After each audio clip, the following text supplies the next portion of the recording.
The only way there's going to be a change is if you are willing to go within and make the change. And that's so true. People make all sorts of New Year's resolutions, but because they don't make any internal changes, the resolutions fall away very quickly. I'm not going to smoke another cigarette or whatever, someone says. And right away it's put in a negative phrase rather than one that will tell the subconscious mind what to do. In this situation, you could say instead, all desire for cigarettes has left me and I am free. Until we make the inner changes, until we are willing to do the mental work, nothing outside of us is going to change. Yet the inner changes can be so incredibly simple because the only thing we really need to change is our thoughts.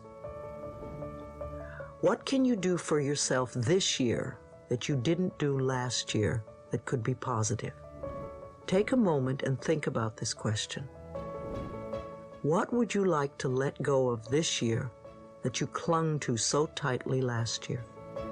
What would you like to change in your life? And are you willing to do it? There is a lot of information available that will give you ideas once you are willing to change. The moment you are willing to change, it is remarkable how the universe begins to help you. It brings you what you need. It could be a book, a tape, a teacher, or even a friend making a passing remark that suddenly has deep meaning to you. Sometimes conditions will get worse before they get better, and that's okay, because the process is beginning. The old threads are untangling, so flow with it. Don't panic and think it's not working. Just keep working with your affirmations and the new beliefs you are planting. Making progress. Of course, from the moment you decide to make a change until you get the demonstration, there is a transitional period. You vacillate between the old and the new. You go back and forth between what was and what you would like to be or have. It is a normal and natural process. Often I hear people saying, well, I know all this stuff. And my answer is, are you doing it? Knowing what to do and doing it are two separate steps. It takes time until you are strong in the new and have gone the complete shift. Until then, you must be consistent in your efforts to change. For instance, many people say their affirmations maybe 3 times and give up. Then they say that affirmations don't work, or they're silly, or whatever. We want to give ourselves time to practice to make the changes. Change requires action. As I said, it's what you do after you say your affirmations that counts the most. As you go through this transitional phase, remember to praise yourself for each small step forward that you make. If you beat yourself up for the step backward, then change becomes oppressive. Use all the tools available to you as you move from the old to the new. Assure the little child inside that he or she is safe. Author Gerald Jampolsky says that love is letting go of fear, and that there is either fear or there is love. If we are not coming from the loving space of the heart, then we're in fear. And all those states, such as isolation, separation, anger, guilt, and loneliness, are part of the fear syndrome. We want to move from fear into love and make love a more permanent position for us. There are many ways to change. What do you do on a daily basis to make yourself feel good inside? You're not going to do it by blaming other people or by being a victim. So what is it that you do? How are you experiencing peace within you and around you? If you are not doing it now, are you willing to begin? Are you willing to start creating inner harmony and peace? Another question to ask yourself is, do I really want to change? Do you want to continue to complain about what you don't have in your life? Or Do you want to really create a much more wonderful life than you have now? If you are willing to change, you can. If you are willing to do the work involved, then you can change your life for the better. I have no power over you, and I can't do it for you. You have the power, and you need to keep reminding yourself of that. Remember, maintaining inner peace will help us connect with like-minded, peaceful people all over the world.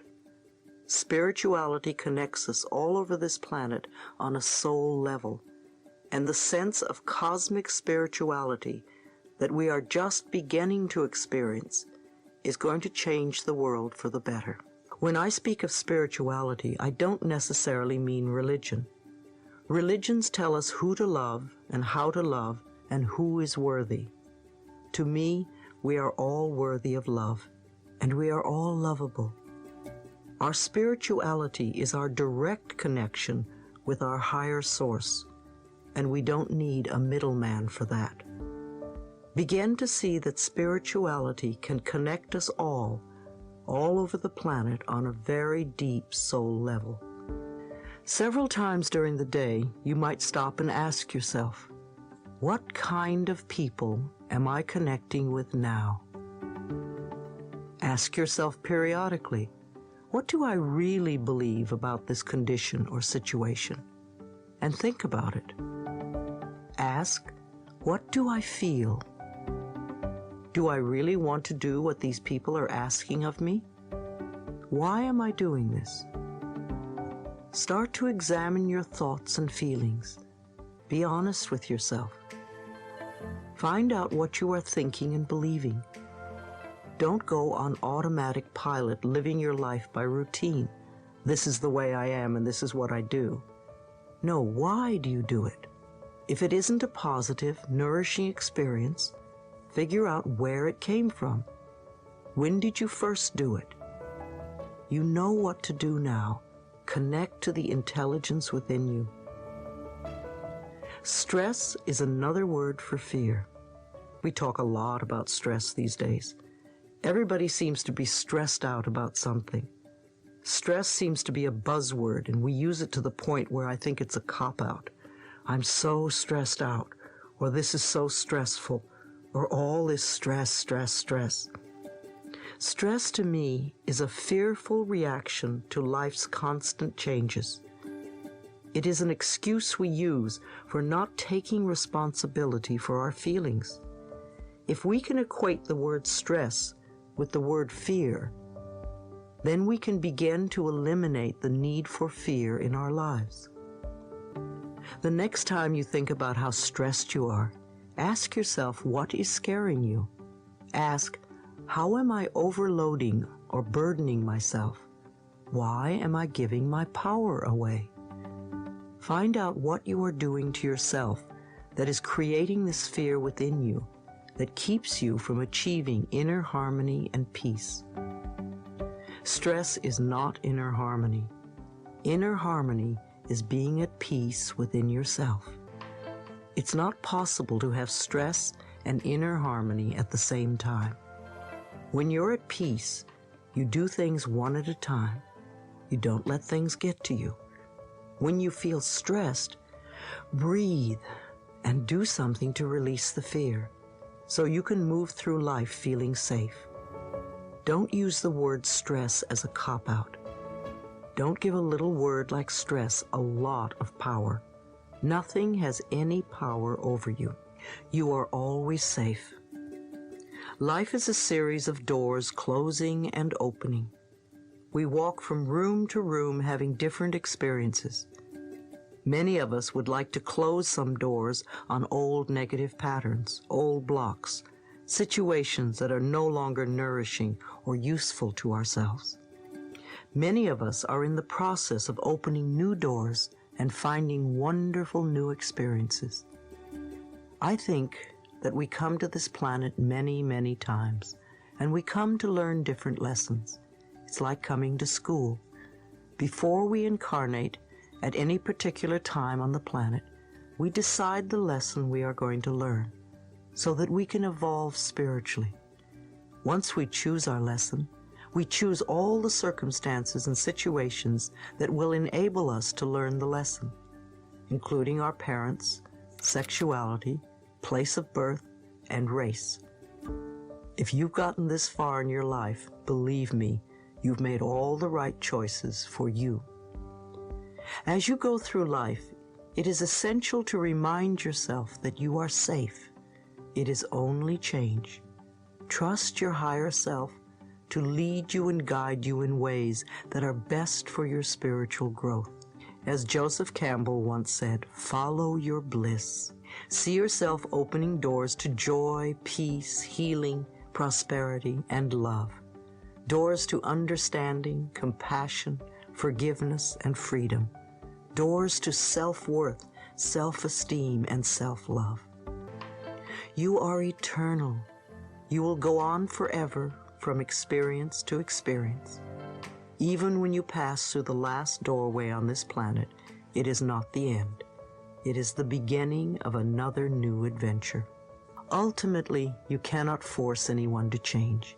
You can offer them a positive mental atmosphere where they have the possibility to change if they wish. However, you cannot do it for or to other people.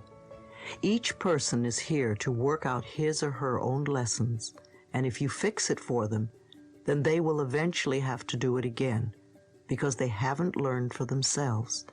They haven't worked out what they needed to do. Love your sisters and brothers. Allow them to be who they are. Know that the truth is always within them, and they can change at any moment that they want. Chapter 15. A world where it's safe to love each other. We can either destroy the planet or we can heal it. Send some loving, healing energy to the planet every day. What we do with our minds makes a difference. The planet is very much in a period of change and transition. We are going from an old order to a new order. And some people say it began with the Aquarian Age. At least the astrologers like to describe it that way. To me, astrology, numerology, palmistry, tarot cards, and all those methods of psychic phenomena are merely ways of describing life. They explain life to us in slightly different ways.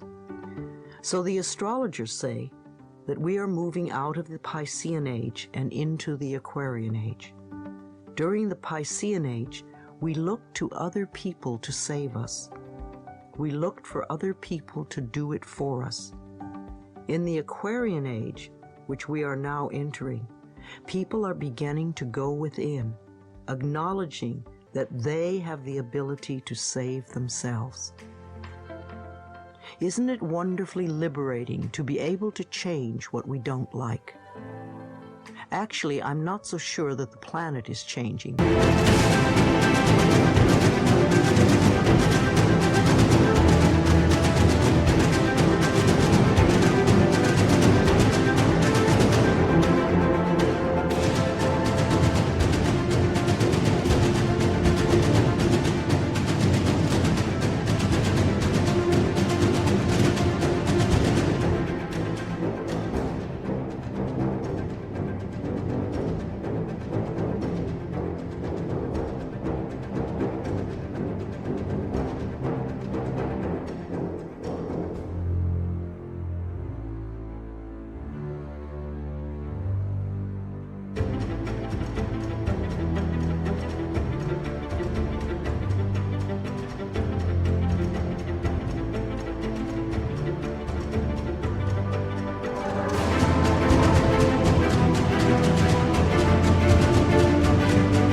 As much as we are becoming more conscious and aware, conditions that were brewing for a long time are coming to the surface, such as family dysfunction, child abuse, and our endangered planet.